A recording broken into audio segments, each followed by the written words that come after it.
Good morning to all of students. तो देखिए आज हम एनसीईआरटी का हर एक क्वेश्चन हम देखेंगे। मैंने बोला था आप लोगों को कि एनसीईआरटी का एक एक क्वेश्चन मैं आप लोगों को बताऊंगा। जितना भी आपको एनसीईआरटी में क्वेश्चन दिया है उस सारा के सारा क्वेश्चन मैं आप लोगों को बताऊंगा। ठीक है, देखिए एसआई एग्जाम्पल 12.1, 1, 2 है ना, ये सारा का सारा क्वेश्चन जो है आपको एनसीईआरटी का है। तो एनसीईआरटी एकदम एक एक क्वेश्चन मैं बता रहा हूँ, क्योंकि एनसीईआरटी बहुत जरूरी है, बोर्ड बेस्ड होता है, इसलिए एनसीईआरटी का आप लोग भी एनसीईआरटी का हर एक क्वेश्चन सॉल्व करोगे, छोटा बड़ा सब। ठीक है, तो चलिए पहला क्वेश्चन क्या है कि करंट, मैंने आपको बताया था first of all write the given data. सबसे पहले दिया गया डेटा लिखिए। करंट है 0.5 एम्पीयर लिख दिया, और टाइम है आपको is drawn for electric 10 minute. समस्या है ना, ये देखिए एसआई यूनिट है एम्पीयर और ये वाला सीजीएस यूनिट। दिक्कत है तो इसको बदल देते हैं सेकंड में, तो हो जाएगा 600 सेकंड। तो कह रहा क्या निकलिए, find the amount of electric charge. तो बउआ आई का फॉर्मूला जानते हैं, क्यू बाई टी। आई का फॉर्मूला और नीचे कुछ नहीं तो तीसरा तीस इंटू करते थे, क्यू बराबर आई इंटू टी। तो आई का वैल्यू कितना दे रहे हैं 0.5 एम्पियर इंटू टी का वैल्यू 600 सेकंड। पॉइंट हटा देते हैं तो नीचे आ जाएगा 10, 0 से 0 कैंसिल, तो बचा 5 इंटू 60 यानी 300। और जीरो का वैल्यू है ना कुछ, तो बचा 5 इंटू 60 300 एम्पियर इंटू सेकेंड। अब बताइए सारा डेटा एसआई, तो रिजल्टेंट भी तो चार्ज है ना, तो एसआई इसका क्या हो जाएगा कूलॉम्ब। यही हो गया आपका आंसर, 300 कूलॉम्ब हो गया आपका आंसर। क्लियर, बहुत ही हट था। क्यू का फॉर्मूला आईटी रख दिए वैल्यू है ना। ये देखिए एसआई यूनिट, तो रिजल्टेंट भी, तो चार्ज का एसआई यूनिट क्या होता है कूलॉम्ब। अब देखिए क्वेश्चन और इसके बाद दिया है, तो बताइए क्या था, continuous closed path of electric current called electric circuit. ये पहले ही बताए थे। अब देखिए फिलामेंट का मेल्टिंग पॉइंट इतना होता है बाबू 3380। सोचिए कितना ज्यादा होता है, अब सोचिए 3380 डिग्री। फिलामेंट कौन, ये सब CFL LED बल्ब में ना होता है। फिलामेंट होता जो पहले 10 रुपये वाला बल्ब नहीं चलता था 100 वाट वाला, उसमें फिलामेंट होता था स्प्रिंग जैसा, इस तरह से इस तरीका से होता था। ये फिलामेंट हुआ। पहले जो 10-12 रुपये में 100 वाट वाला बल्ब होता था उसमें फिलामेंट होता था। इस CFL LED बल्ब में फिलामेंट नहीं होता, इस तरह से फिलामेंट होता था। 3380 डिग्री सेल्सियस मेल्टिंग पॉइंट। ठीक है, अब आगे देखिए अगला question, define unit of current. अरे यूनिट ऑफ करंट मतलब एम्पीयर। थोड़ा सा क्वेश्चन को जो है घुमा दिया है, एनसीईआरटी ना है, घुमा ही के देता है, इसलिए बोलते हैं एनसीईआरटी का एक एक क्वेश्चन बनाओगे।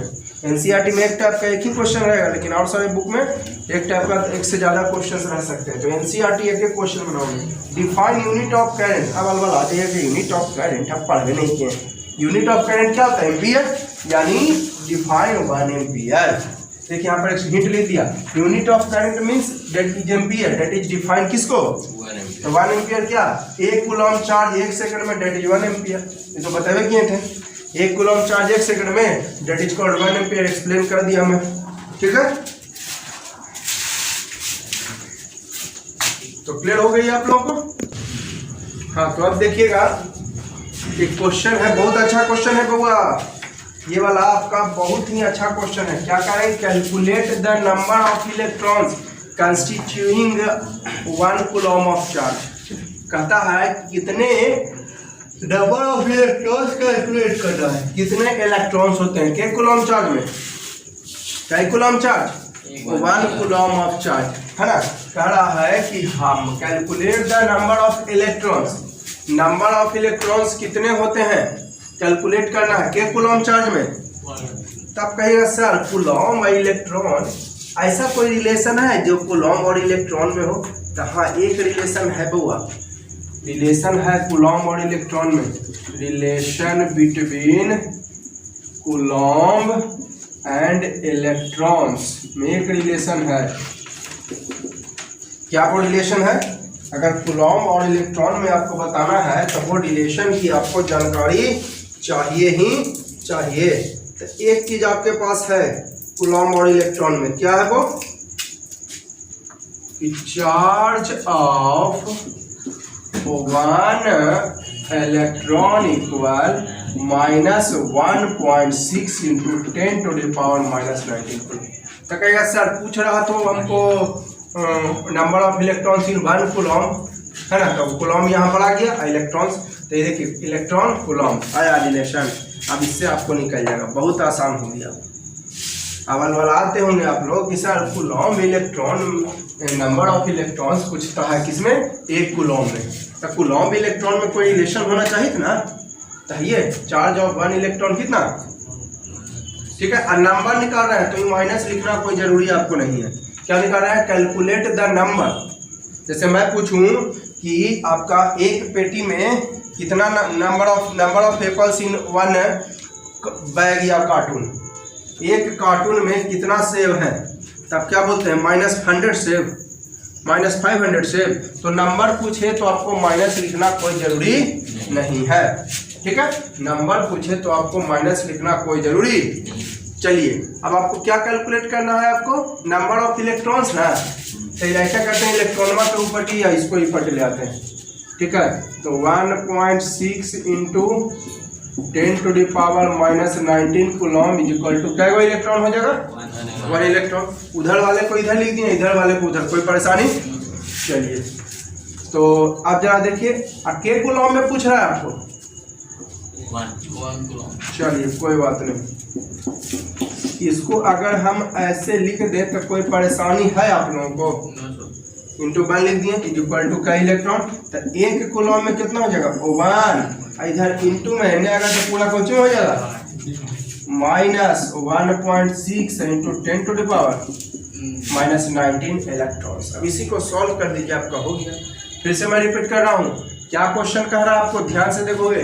Calculate the number of electrons एक कूलम में।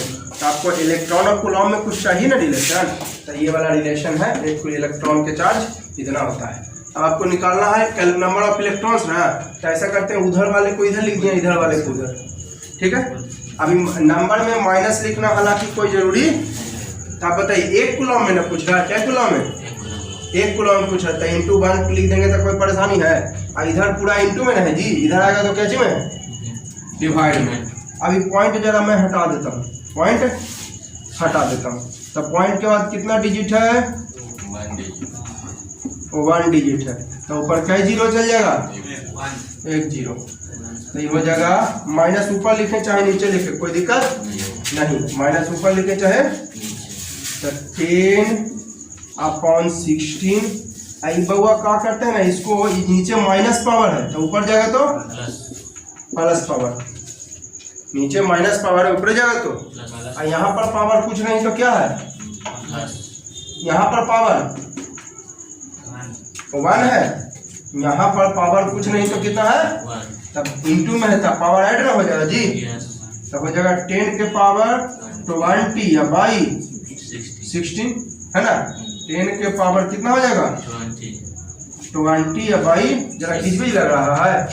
अच्छा तो जगह इधर लिख देते हैं लोगों, ठीक है। जगह मेरे पास नहीं है तो इधर लिख देते हैं 10 के पावर 20 अपॉन 16, ठीक है। यहाँ पर पावर कुछ नहीं तो 1, यहाँ पर पावर कुछ नहीं तो क्या है, तो इंटू में पावर ऐड हो जाता है। तो 10 के पावर 20 या बाई 16 कुछ हो गया इलेक्ट्रॉन्स ना। अब क्या करते हैं इसको, ये कितना कूलम में आ रहा है, एक कूलम में। कितना कूलम में आ रहा है, होता है 1 कूलम इज इक्वल टू, इसको देखिए थोड़ा सा हम कैलकुलेशन आसान करने के लिए ऐसे लिख देते हैं। कोई परेशानी है आप लोगों को, 10 के पावर 20 को ऐसे लिख सकते हैं कि नहीं, बेस सेम पावर ऐड हो जाएगा तो 20 आ जाएगा ना जी। अब बाई 16 यानी 100 अब बाई 16 इंटू 10 के पावर 18। तो इसको आप डिवाइड करिएगा तो आ जाएगा 6.25। 16 और इसको डिवाइड करिएगा ना तो 6 बचेगा 4, पॉइंट बैठा है 2 टाइम्स 8 और 5 टाइम्स 6.25 आया। तो डिवाइड किए तो आ गया 6.25 इंटू 10 टू द पावर 18 क्या इलेक्ट्रॉन, यानी number of electrons in 1 coulomb charge कितना हो गया, number of electrons in 1 coulomb of charge equal कितना हो गया 6.25 इंटू 10⁻18 इलेक्ट्रॉन्स हो गया आंसर। क्लियर? तो फिर से मैं यहाँ पर देख लेता हूँ एक बार। खाली मैंने कैलकुलेशन किया 10⁻20 हो गया, इसको मैं लिख दिया क्या 2/18 पावर था 100/16, तो डिवाइड करेंगे तो कितना आएगा 6 इंटू 10⁻18, यानी नंबर ऑफ इलेक्ट्रॉन्स कितना हो गया 6.25 इंटू 10⁻18 एक कूलम में 1। The number of electrons in 1 coulomb of charge. एक कूलम को कैलकुलेट करते करते करते करते लास्ट में कितना लिया, एक कूलम में क्या कोई इलेक्ट्रॉन 6.25 इंटू 10⁻18 एक कूलम में कितना इलेक्ट्रॉन 6.28। क्लियर है आप लोग को? जगह यह नहीं थी तो इधर लिख दिया। आप देखिए एक और क्वेश्चन है 12.2 example, how much work done in moving a charge यानी Q दिया है 2 कूलम है ना। 2 पॉइंट्स हैविंग पोटेंशियल डिफरेंस यानी वोल्टेज। पोटेंशियल डिफरेंस का क्या मतलब हो गया, पोटेंशियल डिफरेंस यानी वोल्टेज कितना दिया हुआ है 12 वोल्ट। तो कह रहा क्या निकालिए, हाउ मच अरे तेरे को फॉर्मूला पढ़वे क्या है जी, V बराबर W/Q वोल्टेज के डिफिनीशन से, work done in bringing per unit positive charge from infinity. तो W इक्वल टू क्या, नीचे कुछ नहीं तो 1, तो W इक्वल टू VQ। तो V कितना हो गया 12 वोल्ट और Q कितना तो हो जाएगा 24 और सारा डेट ये भी ऐसा तो रिजल्टेंट भी तो वर्क डन का ऐसा क्या होता है जूल। क्लियर हो गई आप लोगों को, ये वाला क्लियर हो गई थी। अब देखिए कुछ और क्वेश्चंस है आपको। Name the device which helps to maintain potential difference. तो सेल या बैटरी पहले भी बताया, सब बताया हुआ क्वेश्चन है आपका, सारा का सारा लगभग आपको पीछे मैंने बता दिया है। कहता उस डिवाइस का नाम बताइए जो हेल्प करता है पोटेंशियल डिफरेंस को। तो पोटेंशियल डिफरेंस से हेल्प मेंटेन कौन करता है, बैटरी जी या सेल है ना, जनरेटर लाइन ये सब। ठीक है, जनरेटर भी लिख सकते हो, लाइन भी लिख सकते हो, जो गवर्नमेंट हम लोग को दे रही है वो लाइन हुआ, और जनरेटर से भी आप पोटेंशियल डिफरेंस मेंटेन कर सकते हो ना। तो कहता है उस डिवाइस का नाम लिखिए जो मदद करता है मेंटेन पोटेंशियल डिफरेंस में। किसको मेंटेन करने में, तो सेल हो गया, बैटरी हो गया, जनरेटर हो गया, लाइन। मैं 2 ही चीज लिखा हूँ, आप जनरेटर लाइन लिख दीजिए एकदम 100% सही है। जनरेटर लाइन भी लिखेगा तो गलती हो जाएगा। चलिए कोई दिक्कत। चलिए अगला सवाल, what is meant by saying potential difference यानी वोल्टेज। पोटेंशियल डिफरेंस मतलब बिटवीन 2.1 वोल्ट है, ये भी मैंने बताया था। अरे भाई पोटेंशियल डिफरेंस 1 वोल्ट का पोटेंशियल डिफरेंस होता है वर्क डन बाई ये वाला 1 जूल, ये वाला 1 कूलम, तो 1 वोल्ट आ गया। बताया था कि नहीं, वोल्टेज का जब मैं डिफिनेशन बताया था उस समय मैंने ये बताया था। Potential difference what is meant by saying that potential difference कहने का मतलब हो गया वोल्टेज।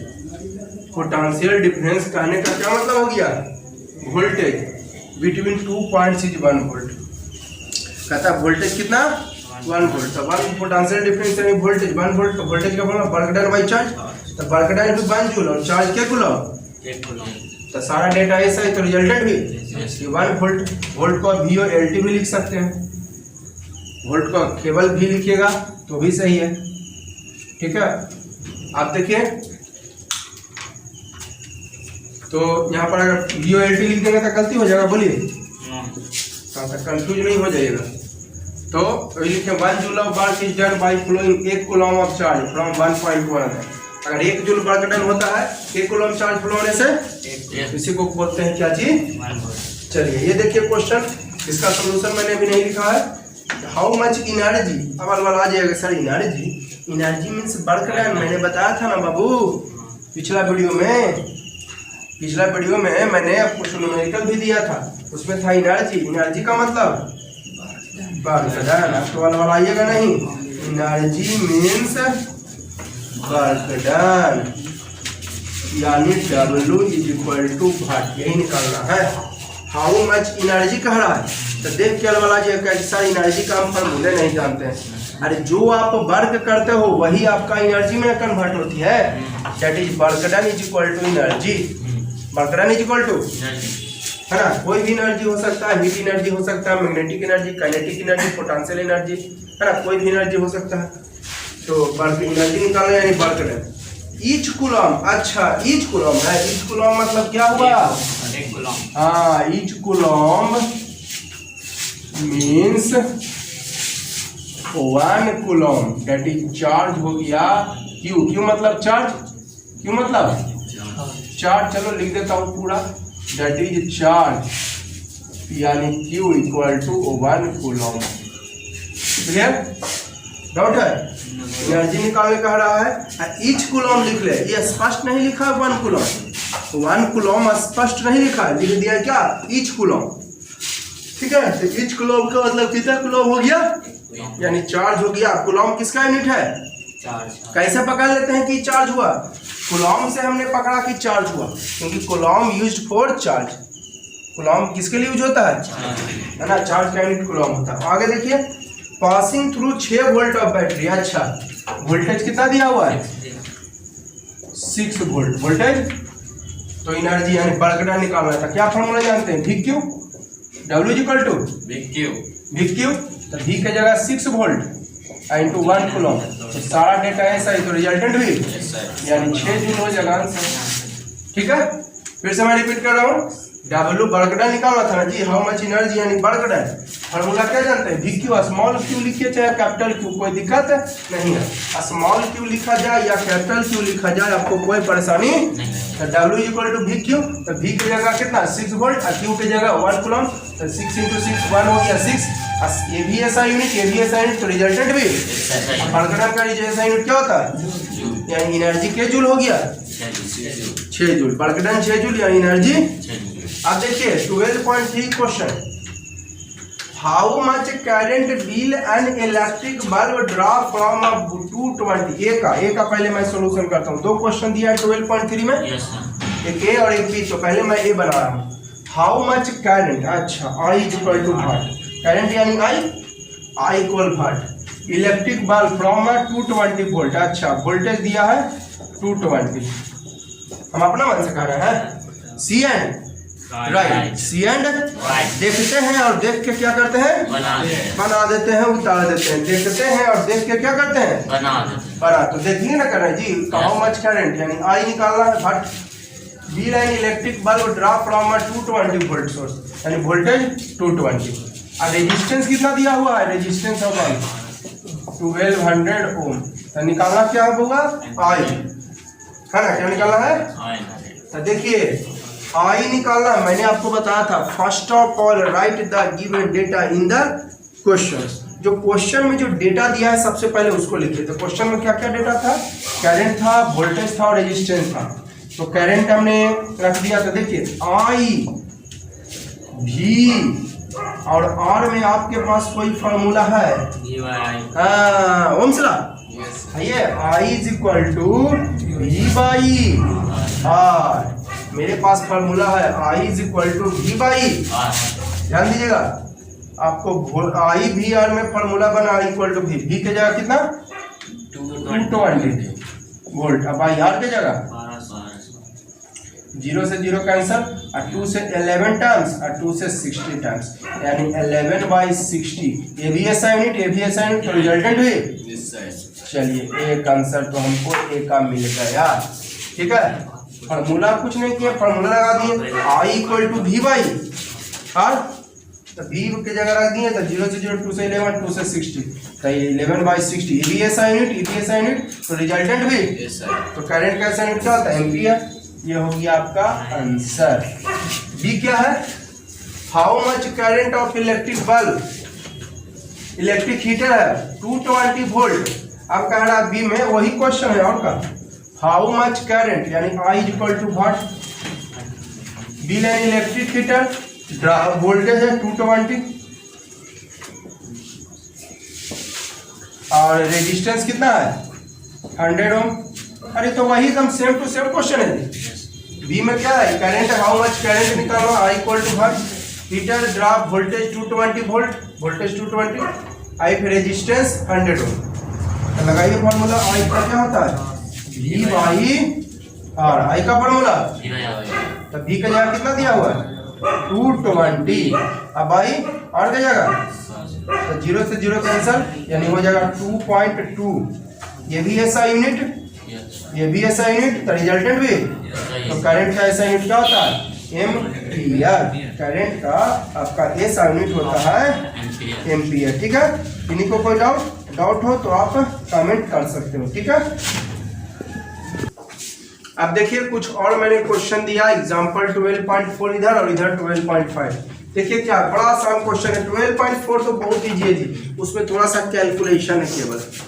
देखिए क्या कर रहा है, the potential difference between the terminals of electric heater 660 volt है ना। क्या कर रहा है? पोटेंशियल डिफरेंस यानी वोल्टेज में जी, पोटेंशियल डिफरेंस मतलब क्या हो गया?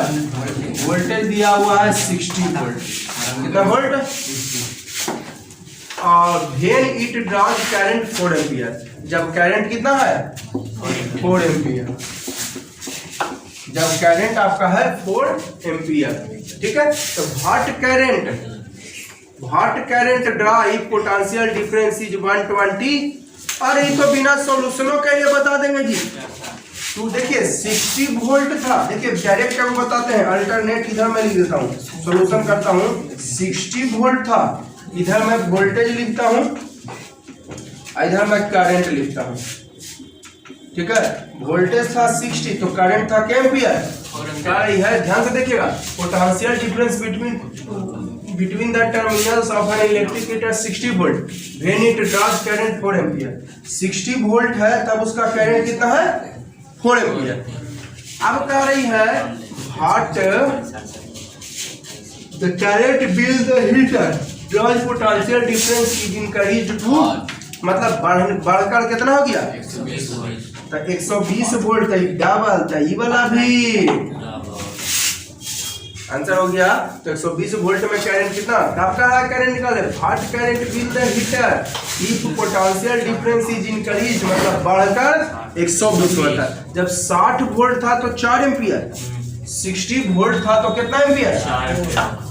और अब कहता है कि करंट बताइए हीटर का जब पोटेंशियल डिफरेंस बढ़कर कितना हो जाता है? तो डबल ना हो गया जी। तो करंट भी क्या हो जाएगी? डबल ना हो गई, तो करंट भी है ना। कह रही है पोटेंशियल डिफरेंस आपका 60 वोल्ट है तो current 4 ampere.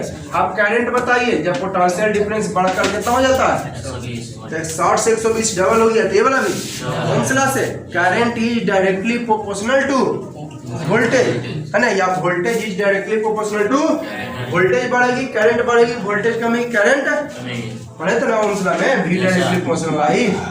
Voltage double current double, voltage half current half, voltage triple current triple, voltage 1/4 तो करंट भी हाँ, ये मैंने प्रूव करके ही बताया था। चलो मैं इसको एक्सप्लेन करता हूँ, हो सकता है गलती हो गया हो। ठीक है, चलिए जी दे ले आई दे ले तो आर निकल जाएगा V बाई आई, तो V की जगह 60 वोल्ट बाई 4 एम्पियर यानी कितना हो जाएगा? 15 ओम, है ना। काटता नहीं हूँ, गिज बिजा जाता है, काटने से गिज बिजा जाता है इसलिए नहीं काटा। कितना ओम हो गया? 15 ओम हो गया। ठीक है ना।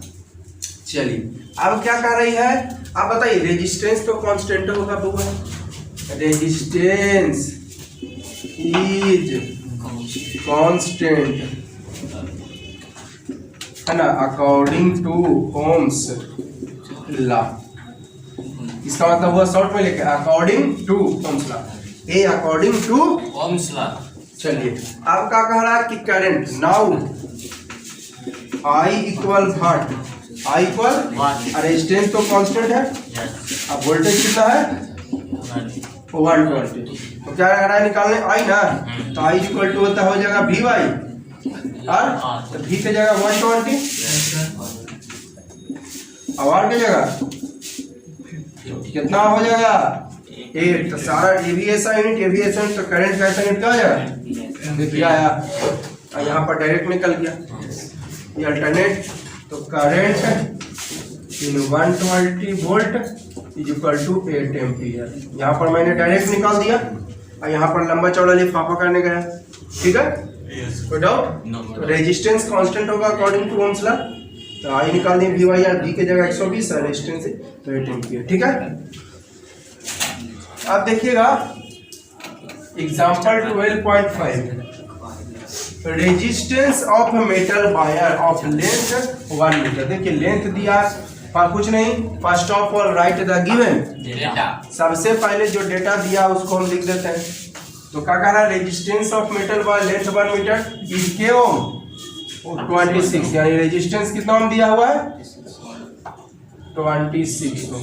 रेजिस्टेंस 26 ओम एट 20 डिग्री सेल्सियस। मैंने एक बात आप लोगों को बताया था बाबू कि रेजिस्टेंस 4 बातों पे डिपेंड करती है। रेजिस्टेंस देखो, जब वैसा पॉइंट आए ना तो पीछे वाला सब खंगाल लो, रिवीजन भी हो जाएगा। वैसा पॉइंट आए तो पीछे वाला आप सब खंगाल लो जरा, ठीक है, रिवीजन आपका हो जाएगा। तो क्या पढ़े थे, रेजिस्टेंस 4 बातों पर, पहला लेंथ पर, दूसरा एरिया ऑफ क्रॉस सेक्शन, तीसरा आपको नेचर ऑफ वायर और चौथा आपको टेम्परेचर ऑफ वायर। लेकिन रेजिस्टिविटी में बताया था कि लेंथ और एरिया पर डिपेंड नहीं करता, रेजिस्टिविटी डिपेंड करता है टेम्परेचर पर और नेचर ऑफ वायर पर। रेजिस्टिविटी डिपेंड करता है नेचर पर और टेम्परेचर ऑफ वायर पर। तो यहाँ पर देखिए क्या डिग्री सेल्सियस पर है। और आप एनसीईआरटी में आप देखिए 12.2 में देखिए जो डेटा दिया हुआ है, 12.2 में जो आपको डेटा दिया हुआ है, देखिए मैं आपको दिखाता हूँ। जूम कर ना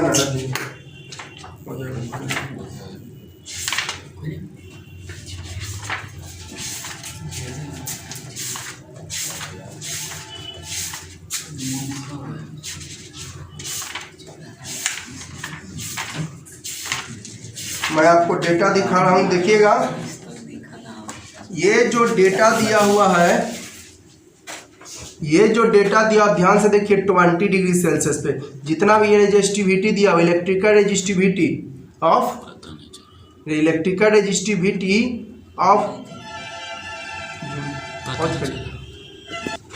तो देखिए मैं बता रहा था ये आपको पेज नंबर देखिएगा। एनसीईआरटी में अलग अलग बुक में अलग अलग पेज नंबर होगा। एनसीईआरटी के बुक में आपको पेज नंबर अगर आप देखिएगा, पेज नंबर, हाँ पेज नंबर 207 पेज नंबर में आप देखिएगा आपको रेजिस्टिविटी दिया हुआ है जो आपको एट 20 डिग्री सेल्सियस है। तो अलग अलग टेम्परेचर पर रेजिस्टिविटी, क्योंकि मैंने बताया था रेजिस्टिविटी जो है आपको चेंज हो जाती है। देखिए टेबल आपको लिखाना उचित नहीं है यहाँ पे, टेबल को और याद करने की भी जरूरत नहीं है। मैंने हाँ टेबल मैंने लिखा भी दिया था आप लोगों को, आप देखिएगा वीडियो में भी मैंने टेबल लिखा दिया था, टेबल में मैंने बता दिया था और लिखा बताया था कि याद करने की जरूरत नहीं है। तो 207 पेज एनसीईआरटी में, एस्टर्न में कुछ और होगा पेज, मैं एनसीईआरटी अभी देख रहा हूँ। एनसीईआरटी के 207 नंबर पेज में आपको रेजिस्टिविटी आपको दिखाया गया है। 207 नंबर पेज में आपको रेजिस्टिविटी दिखाया गया है, ठीक है, पेज नंबर 207 में, जो कि के डिग्री सेल्सियस पर है 20 डिग्री सेल्सियस पर। और रेजिस्टिविटी टेम्परेचर के अकॉर्डिंग चेंज हो सकती है और नेचर ऑफ वायर से, वायर चेंज तो रेजिस्टिविटी चेंज। अगर यहाँ पर 30 डिग्री सेल्सियस हो गया बउआ, तब ऐसा नहीं है कि जो टेबल आपको दिया है 12.2 207 पेज नंबर में, वो आपको जो है इतना ही होगा। तो अलग अलग टेम्परेचर पर रेजिस्टिविटी अलग अलग होती है, ठीक है, अलग अलग टेम्परेचर पर आपका रेजिस्टिविटी क्या होती है। तो ये जो टेबल में दिया हुआ है 207 पेज में एनसीईआरटी में 20 डिग्री सेल्सियस, ठीक है।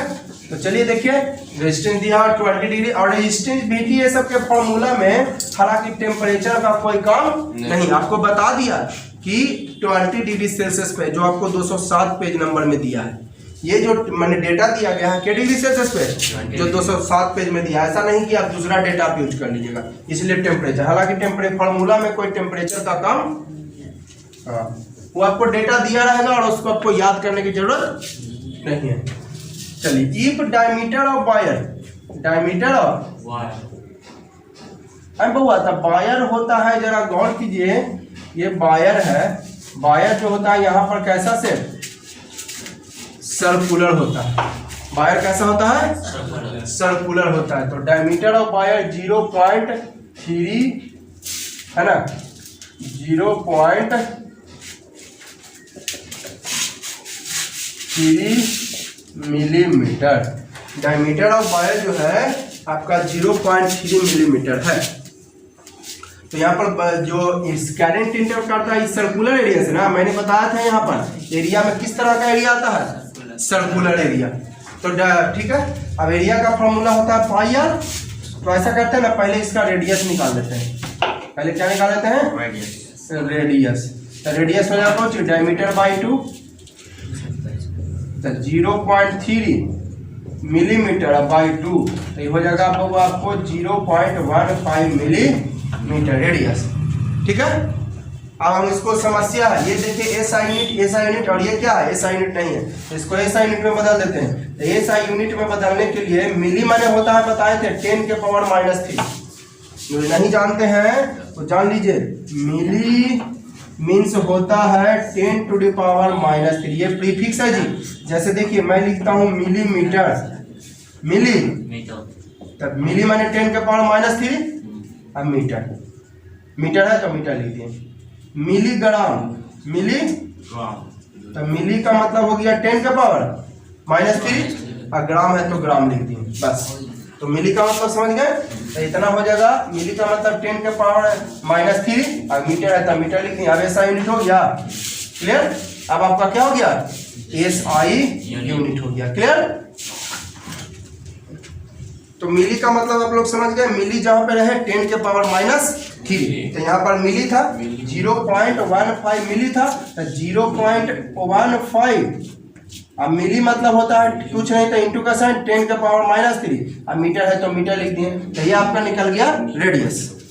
तो कहता है भाट विल बी रेजिस्टिविटी, यानी रो का वैल्यू निकालना है आपको। Rho is equal to what, what will be resistivity of metal at that temperature. That temperature मतलब कितना डिग्री सेल्सियस में, 20 डिग्री सेल्सियस में निकालना है। रेजिस्टेंस दिया हुआ था, लेंथ दे रहा था 1 मीटर, डायमीटर दिया हुआ था 0.8 मिलीमीटर में बदल दिए, और डायमीटर था पहले, रेडियस निकाल लिए फिर मीटर में बदल दिए।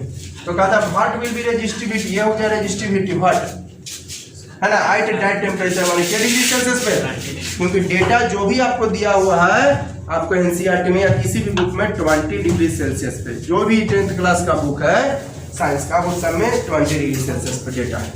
तो चलिए निकालिए, फार्मूला क्या जानते हैं, R is equal to rho L by यानी रोला। ट्रिक बताए थे, R इक्वल मन हो रोबे केता रोला, मन हो रोबे केता ट्रिक रो ला आ, हाँ ठीक है। तो नीचे कुछ नहीं तो वन है, तो आपको रो का ना वैल्यू निकालना है जी। तो नीचे कुछ नहीं तो वन, तो तीसरा चीज इंटू करते हैं, rho L is equal to R A, rho L is equal to, तो आपको रो ना निकालना है, rho is equal to R A upon L, R A upon.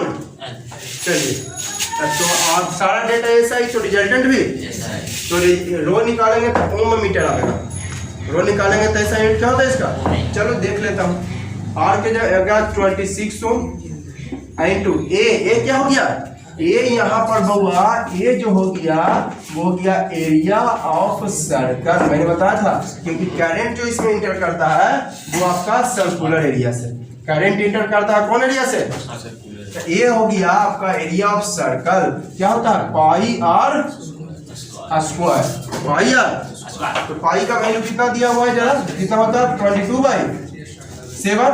पाई का वैल्यू 22/7, और कितना है देखिएगा, रेडियस 0 पॉइंट, इधर लिखता हूँ, जगह थोड़ा कम गया, इधर लिखता हूँ। पाई का वैल्यू 22/7 या 3.14 भी रख सकते हैं, है ना, जो आपको सुविधा लगे वो आप रख सकते हैं। पाई का वैल्यू आप 3.14 भी रख सकते हैं, ठीक है।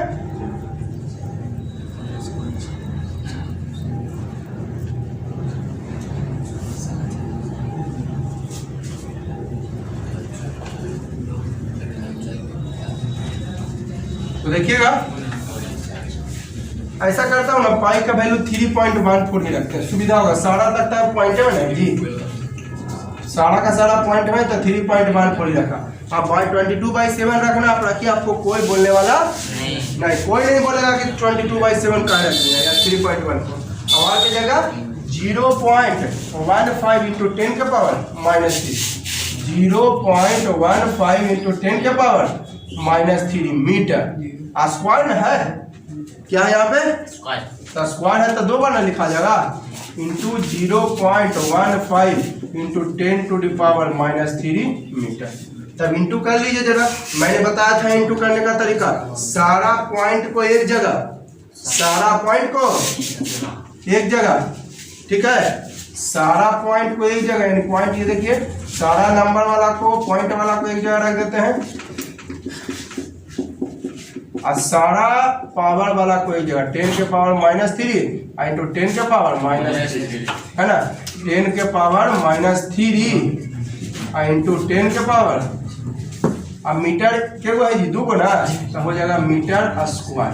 क्या हो जाएगा, मीटर स्क्वायर। अब देखिए मैंने इंटू किया आपको यहाँ पर, तो अब देखिए मैंने इन दोनों को इंटू किया तो आया 0.4710, और फिर जितना आया उसको फिर कितना से इंटू किए, 0.15 से। पहले 3.14 को 0.15 से किए तो इतना आया, फिर इतना को कितना से इंटू करना है, 0.15 से, तो कितना आया 0.0650। इसके पहले 0 लगा देंगे तो कोई दिक्कत है जी, अब पहले इंटू किए 3.14 को इतना से तो इतना आया, अब फिर जितना आया उसको इतना से इंटू किए तो इतना आया, ठीक है। बेस सेम है तब पावर क्या हो जाएगा, 8 हो जाएगा, बेस सेम है तब पावर क्या हो जाएगा, तब -3 या -3 में प्लस करेंगे कितना, डायरेक्ट -6 लिख देंगे तो गलती हो जाएगा। अरे बेस सेम है यहाँ पर इंटू में, तब पावर क्या हो जाएगा, ऐड, बेस सेम है इंटू में तब पावर क्या हो जाएगा, ऐड हो जाएगा। तो 10 के पावर -3 में ऐड करना है -3, तो साइन यहाँ पे कुछ नहीं तो क्या चिका, यहाँ पर साइन कुछ नहीं तो इंटू का, अगर दो के बीच किसी का साइन नहीं तो क्या चिका साइन, तो ऐसा करते हैं ब्रैकेट में ही देते हैं, कोई दिक्कत है ना। इसको मैं मिटा देता हूँ, अब स्टैंडर्ड फॉर्म में इसको चेंज कर देता हूँ, किस फॉर्म में, स्टैंडर्ड फॉर्म में। तो स्टैंडर्ड फॉर्म मतलब होता है put the point after 1 digit, put the point after, लेकिन 0 को छोड़कर, तो पॉइंट कहाँ पे रखना पड़ेगा आपको, 7 के बाद, 7.0650 इंटू, अब देखिए तो यहाँ से यहाँ रख दिए, इंक्रीज ना कर दिए, बढ़ा दिए ना जी, क्या को बढ़ाए 1, तब मेंटेन करने के लिए 2 क्या हो जाएगा, घटाना पड़ेगा, माइनस हो जाएगा, है ना। फिर से मैं एक बार रिपीट करता हूँ इसको, यहाँ पर स्टैंडर्ड फॉर्म में मैं चेंज कर देना चाह रहा हूँ, किस फॉर्म में चेंज करना चाह रहा हूँ, standard form means put the point after 1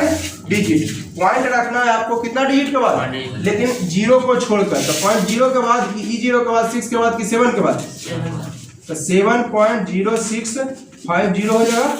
अब क्यों के बाद पॉइंट, यहाँ पे 0 पॉइंट था, 7 पॉइंट कर दिए, बढ़ा दिए ना जी, क्या को बढ़ा है 2 डिजिट बढ़ा है, तो मेंटेन करने के लिए 2 हो जाएगा माइनस, मेंटेन करने के लिए 2 क्या हो जाएगा माइनस। अब बताइए 10 के पावर -3, अब प्लस इंटू माइनस क्या हो जाएगा माइनस मीटर स्क्वायर, यानी 7। अब बताइए इतना लंबा चौड़ा लिखना जरूरी है, पॉइंट के बाद खाली लिखे 7.06, पॉइंट के बाद बड़ी लंबा चौड़ा था लेकिन खाली लिखा 7.06 इंटू 10 के पावर -2 इंटू 10 के पावर -6 हो जाएगा मीटर।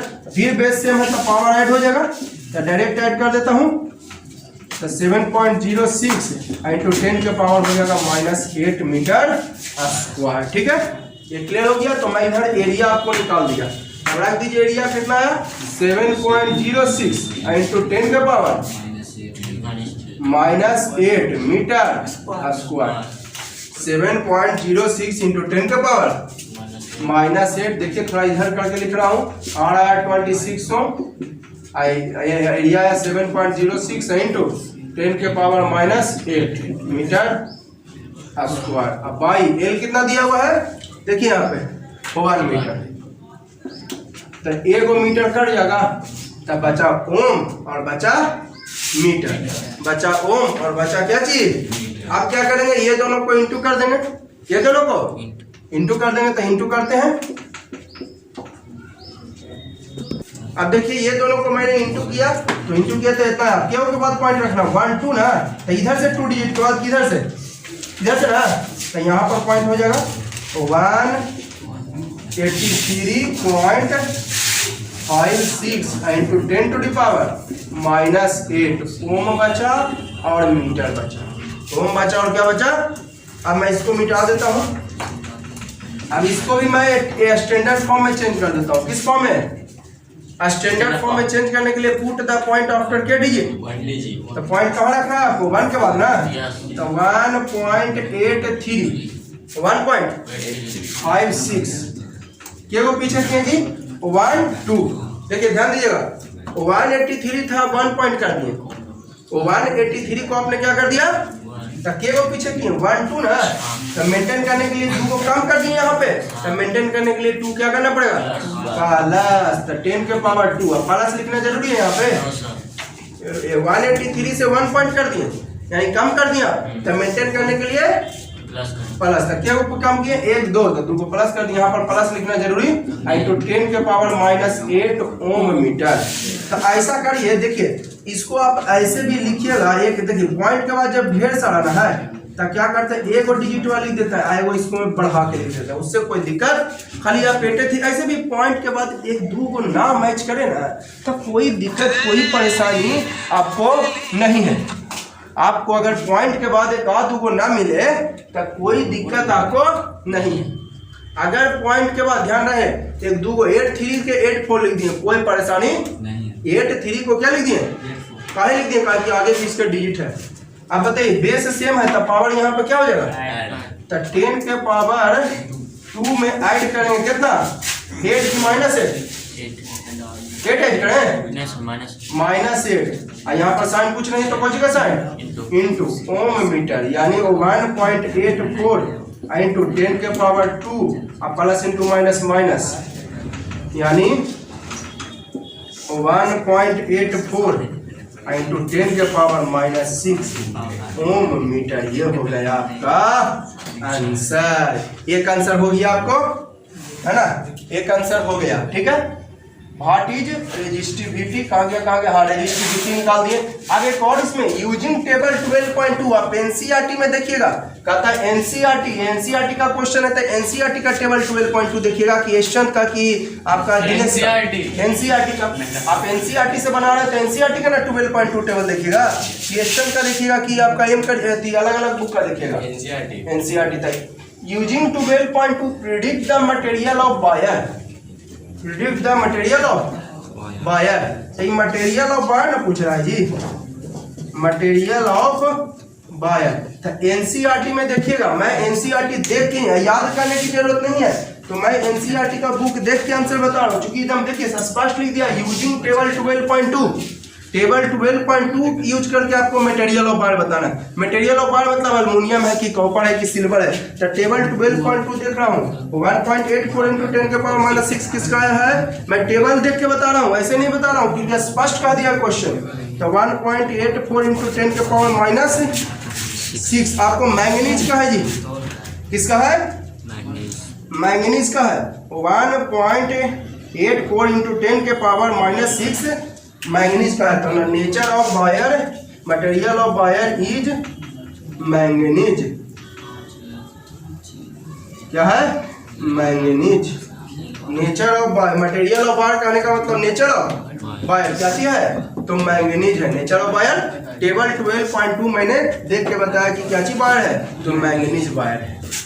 देखिए तो क्वेश्चन मैंने इधर रखा और उसके बाद इसके बाद इधर लिखा। ये एरिया मैं साइड में निकाल लिया हूँ ताकि यहाँ पर सॉल्यूशन करने में आसानी हो। क्वेश्चन मैंने आपको इधर लिखा था इसका 12.5 का और इधर मैंने एरिया निकाल लिया, इधर मैंने, और इसके बाद जो है इधर आपका कैलकुलेशन किया ताकि हमको सॉल्यूशन में सुविधा हो। अब देखिए इसका आंसर आप देख कर बता सकते हो। देखो आप लोग 10th क्लास में आ गए हो, अब हर चीज लिख के सॉल्यूशन करोगे तो आईआईटी आपको निकलने वाला नहीं है। आईआईटी निकालने के लिए आपको ब्रेन को शार्प करना पड़ेगा। क्वेश्चन देखो जो उस तरह का क्वेश्चन है जो देखने पर ही आंसर पता चल जाता है। ये देखिए क्वेश्चन ऐसा है कि देखने पर आंसर पता चल जाएगा। देखिए क्या कह रहा है, एक वायर है having length L, area of cross section A, तब रेजिस्टेंस 4 ओम है। लेंथ एल है, area of cross section A है, तब आपका जो है रेजिस्टेंस कितना ओम है? 4 ओम है। आप कहता है what would be resistance of another wire, same material, वही मटेरियल है, तो जब सेम मटेरियल है हैविंग लेंथ L/2, आप बताओ हुआ resistance is directly proportional to length. Resistance is directly proportional to length आधा हो गया तो रेजिस्टेंस भी क्या हो जाएगा आधा, तो आधा हो जाएगा 2 ओम। आधा कितना? अभी यहाँ एक और कंडीशन है, एरिया ऑफ क्रॉस सेक्शन 2 है, डबल हो गया एरिया, तो एरिया डबल तो resistance half, direct inversely proportional area के, तो एरिया डबल, एरिया डबल तो रेजिस्टेंस, तो 2 ओम का हाफ कितना हो गया? लेंथ L/2 हो गया तो आपका 4 ओम से 2 ओम हो गया, लेंथ हाफ तो रेजिस्टेंस हाफ, लेंथ हाफ तो रेजिस्टेंस, तो 2 ओम हो गया। अब फिर जो है एरिया ऑफ क्रॉस सेक्शन यहाँ 2 है, डबल हो गया, तो एरिया डबल तो आपका रेजिस्टेंस 2 का हाफ कितना होता है? 1 ओम हो गया आंसर। चलो अब इसको डिटेल में कर लेता हूँ, तो दिमाग थोड़ा लगाओ, है ना? 10th में आ गए, IIT का तैयारी करने जाओगे अगले साल, तो ऐसे थोड़ी ना होता है, ब्रेन को आपको सर्व करना पड़ेगा। एक बार मैं फिर से रिपीट करता हूँ, लेंथ L, एरिया A, तो 4 ओम है, अब कहता है लेंथ कितना हो गया? सेम। हाँ, अगर डिफरेंट मटेरियल रहता हुआ तब तो आप नहीं कह सकते कि लेंथ हाफ हो गया, तो डिफरेंट मटेरियल नहीं है, लेंथ हाफ हो गया तो रेजिस्टेंस हाफ को हाफ हो जाएगा, तो 4 ओम से 2 ओम हो गया। एरिया ऑफ क्रॉस सेक्शन 2 है ना, डबल हो गया एरिया, तो लेंथ हाफ ना हो जाएगा, रेजिस्टेंस हाफ ना हो जाएगा, क्योंकि इनवर्सली ये डायरेक्टली प्रोपोर्शनल लेंथ के, तो लेंथ हाफ हो गया तो रेजिस्टेंस हाफ, तो 2 ओम हो गया। अब ये डबल एरिया तो रेजिस्टेंस हाफ हो जाएगा, तो 2 का हाफ कितना? 1। चलिए अब इसको डिटेल में सॉल्यूशन करते हैं, है ना? लेंथ के बारे में L दिया है, area of cross section is equal to A दिया हुआ है, अब रेजिस्टेंस कितना दिया हुआ है? 4, है ना, गिवन, ये गिवन है। तो क्या फॉर्मूला जानते हैं? Rho L upon A is equal to 4। इसको मान लेते हैं equation number first. Equation number first. अब क्या कह रहा है? What will be resistance, what will be now, आप बताइए वही रेजिस्टेंस होगा कि दूसरा रेजिस्टेंस हो जाएगा, तो इसलिए R डैश मान लेते हैं। आप क्या मान लिए? R डैश क्यों माने? क्योंकि लेंथ L में भी वही रेजिस्टेंस और लेंथ L/2 में भी वही रेजिस्टेंस अलग ना, तो इसलिए R डैश मान लिया। अगर कोई पूछे कि R डैश आप क्यों मान लेते हैं, तो कहिएगा लेंथ L में भी वही रेजिस्टेंस रहेगा 4 ओम, लेंथ L/2 एरिया 2 में वही रेजिस्टेंस रहेगा, ये भी चेंज होगा ना, तो इसलिए मैंने इसको क्या मान लिया? R dash. क्या मान लिया? R डैश मान लिया, है ना? और क्या कह रहा है कि लेंथ के बारे में, सेम मटेरियल है बाबा, same material, then rho is same in both cases, rho is same in both, rho जो है वो सेम होगा, रो क्या होगा? सेम हो जाएगा। आप देखिए लेंथ के बारे में क्या कहा दिया है? L/2। Area of cross section के बारे में क्या कहा दिया है? एरिया ऑफ क्रॉस सेक्शन में 2 है, एरिया ऑफ क्रॉस सेक्शन, तो कह रहा है क्या निकालिए आप? रेजिस्टेंस ना, तो लगाइए फॉर्मूला R डैश, तो R डैश में कौन रेजिस्टेंस कह रहा है? R डैश ना, रो तो वही रहेगा, लेकिन L के जगह हो जाएगा L/2, रो L के जगह क्या हो जाएगा? L/2। ध्यान दीजिएगा, रो और L के जगह L/2, एरिया के जगह 2 है, नीचे लिखाएगा कि ऊपर लिखाएगा? यहाँ पर लिख दे 2 है, कहाँ लिखे 2 है? नीचे। अब यहाँ पर साइन कुछ नहीं तो कोची का साइन, एक बार मैं फिर से दोहरा देता हूँ इसको, R डैश फॉर्मूला रो और L के जगह हो गया L/2, L के जगह L/2, एरिया की जगह 2 है, तो एरिया आपको एरिया फॉर्मूला में नीचे ना होता है, रो L/A, एरिया नीचे ना, तो नीचे रख दिए, रो L/A होता है ना जी, एरिया नीचे ना है, तो नीचे एरिया 2 है ना है, और यहाँ पर साइन कुछ नहीं तो सर याद देते हैं इसको, रो L अपॉन क्या हो जाएगा? 4 है, तो रो 1/4 ऐसे लिख सकते हैं, इसको कोई परेशानी है? 1/4 लिख दिए, साइड कर दिए, रो L/A, तो 1/4, और रो L/A का वैल्यू कितना होता है? ये देखिए, रो L/A इज इक्वल टू 4, कितना ओम? तो 4 से 4 कैंसिल, यानी K ओम। आंसर। यानी यहाँ पर लिख देते हैं rho L by A is equal to 4 ohm. कहाँ से? फ्रॉम इक्वेशन फर्स्ट से। अब क्लियर हो गया? तो इतना लंबा चौड़ा हम सोल्यूशन करेंगे, नो सर। डायरेक्ट बताएंगे ना जी। तो थोड़ा ब्रेन को शार्प कीजिए, हर चीज लिख के करेंगे, इतना लंबा चौड़ा हो सके वाला हो जाए, और इसे आपको चांस थोड़ा सा कम है। ठीक है, तो इस वीडियो के लिए मैं इतना ही रखने रह देता हूँ। और अगर वीडियो अच्छी लग रही है तो प्लीज लाइक करो, सब्सक्राइब करो और दोस्तों को जरूर शेयर करो। ठीक है।